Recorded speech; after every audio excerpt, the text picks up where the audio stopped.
नमस्कार मित्रांनो. आता या गणितामध्ये काय दिलं आपल्याला, जर भागाकार म्हणजे वजाबाकी, गुणाकार म्हणजे भागाकार, बेरीज म्हणजे गुणाकार आणि वजाबाकी म्हणजे बेरीज, आणि आपल्याला एक समोर दिलेलं एक समीकरण. आता ह्या गणितामध्ये काय करायचं असतं की पहिला हे जे पझल दिलं आहे ते आपण चेंज करून घ्यायचं. आता यांनी काय सांगितलं, भागाकार म्हणजे काय, वजाबाकी, म्हणजे भागाकारच्या जागेवर कोणतं चिन्ह घ्यायला लागेल, वजाबाकीचं. आणि गुणाकार म्हणजे काय, भागाकार. गुणाकार म्हणजे काय, गुणाकार म्हणजे काय, भागाकार. ठीक आहे. आणि काय पुढे सांगितले, बेरीज म्हणजे गुणाकार. आता बेरीज म्हणजे काय होईल, गुणाकार होईल. आणि वजाबाकी म्हणजे बेरीज. आता इथे बघा, वजाबाकी म्हणजे काय होईल, बेरीज. आणि इथे पण वजाबाकी म्हणजे काय होईल, बेरीज. आता हे चिन्ह, हे संख्या तशाच लिहून घ्यायच्या. 9, 3, 4, 6, 2 आणि 5. आता हे आपल्याला सोडवायचं आहे.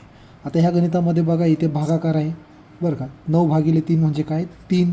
बाकीचे तसंच लिहिलं, 3 × 4 अधिक 6 वजा 2 अधिक 4.